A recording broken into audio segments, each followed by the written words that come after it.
this video, we're going to talk about negative exponents, specifically how to change negative exponents into positive exponents and how to change positive exponents into negative exponents.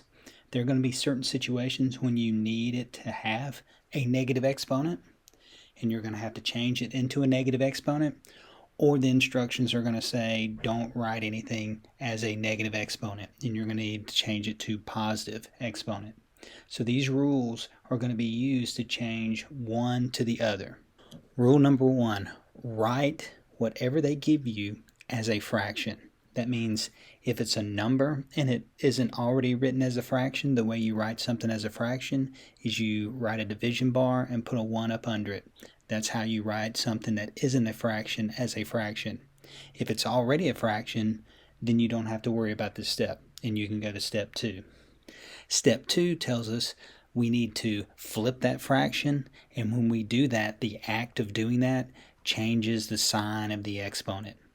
What we're doing is we're moving that one thing that has a negative exponent, we're moving it across the division bar, and the act of doing that changes the sign. So I can change it back and forth. When I move it across the division bar, that exponent changes the sign. It can change from a positive to a negative. It can change from a negative to a positive. Once you flip it and you've changed the sign, then you can evaluate it if it's a positive exponent. And a lot of times the instructions will say evaluate it. And to truly evaluate it, it needs to be a positive exponent. So our first example, we are going to rewrite this using positive exponents. So I need to write this as a fraction. Remember, my rule says if it's not already a fraction, I need to write it as a fraction. How do I write something that is not a fraction as a fraction? I simply put a division bar and put a 1 up under it. Now that I've got it written as a fraction, I need to go to step 2. Step 2 tells us that we need to flip this. We need to take what's in the bottom, move it into the top, take what's in the top, move it into the bottom. So here's what this is going to look like once I flip it. The 1 is going to go in the top. The 2 is going to go in the bottom.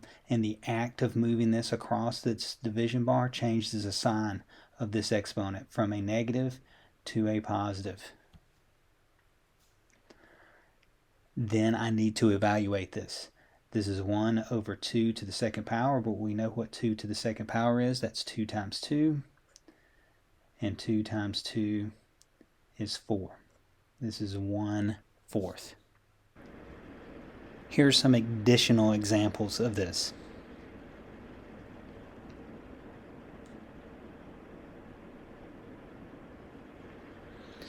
They want us to change this to where it has a positive exponent. It's already written as a fraction. I don't have to write it as a fraction. That means I need to flip this. When I flip this, 5 to the second power goes in the top, 1 goes in the bottom. I don't have to write 1s that are in the bottom. So a lot of times they'll change this to look like this. And then I'll evaluate this. 5 to the second power is 5 times 5. That gives me 25. So again, the very first thing I need to do is look and see if this, what they've given me, is a fraction. It already is a fraction. So that means I need to flip this to change the sign of this exponent right here. When I flip this, the 7 goes in the top, and I change the sign of the exponent, and the 1 goes in the bottom. This is a situation where there are a lot of 1s I don't have to write. I don't have to write this 1 in the bottom, and I don't have to write this 1 right here as an exponent. So my answer on this is simply 7. It's understood that there's a 1 right here, and it's understood that there is a division bar with a 1 down there. But those are 2 1s I don't have to write. First thing I need to check is whether or not this is written as a fraction. It is. That means I can immediately flip this. I take the 24, move it into the top, and the act of moving this to the top up here changes the sign of that exponent only. The 1 goes in the bottom. I don't have to write 1s as my denominator. So I'm going to leave it 24 to the third power, or 24 cubed. My instructions can tell me I need to take this right here and change it to where it has a negative exponent. I'm going to change this to where it has a negative exponent. The very first thing, it needs to be written as a fraction. It's not. So I write it as a fraction. Now that it's written as a fraction, I can flip it, put the 1 in the top, put the 10 in the bottom, and I change the sign of the exponent. Now sometimes they're going to want you to change negative exponents into positive ones. Sometimes they're going to ask you to change a positive exponent into a negative exponent. Sometimes they will have this written down, 10 to the fourth power, and they will give you multiple choices saying which one is equivalent, which one is the same. This and this are the same. They're going to give me this, and they want me to change this into an expression that has a negative exponent. The very first thing I need to do is see if this is written as a fraction. It's not, so I change it into a fraction.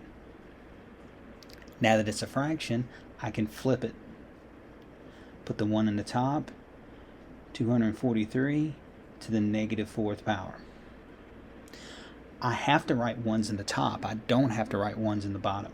So again, they could give you this problem where they could say, what's equivalent to this right here? This and this are equivalent. They're the same. They're equal. On these problems, they're going to want you to, if it says evaluate, you're always going to have to change this to a positive exponent and then multiply it out. It's already written as a fraction, so the only thing I have to do is flip this and change that exponent into positive. Now that it has a positive exponent there, how do you take something and raise it to the second power? Well, you multiply it to itself. How do you multiply fractions together? You multiply the top and you multiply the bottom. Here are some more examples where they have you find equivalent expressions. So, which of the following down here is equal to this expression right here? First thing I need to do is rewrite this as a fraction. So that's 21 to the negative 21st power over 1. Once it's written as a fraction, then I need to flip it. Put 1 in the top, 21 in the bottom, and then this exponent right here, this negative exponent, changes to a positive exponent. So which of these? This one right here. Which is equal to 15 raised to the negative 82nd power? Again, this is not written as a fraction. I need to write it as a fraction.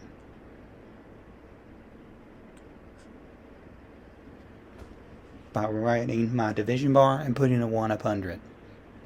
Once it's written as a fraction, then I can flip this. The act of flipping this is going to change the sign of the exponent only. It doesn't change the sign of the number, it just changes the sign of the exponent.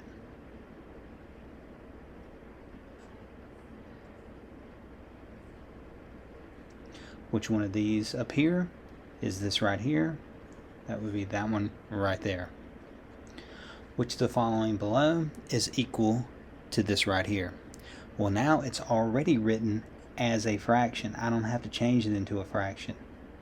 The only thing I need to do now is flip this. The act of flipping this is going to change this exponent right here from a positive 33 to a negative 33. Remember, I don't have to write the ones in the bottom, so this is just 96 to the negative 33rd power.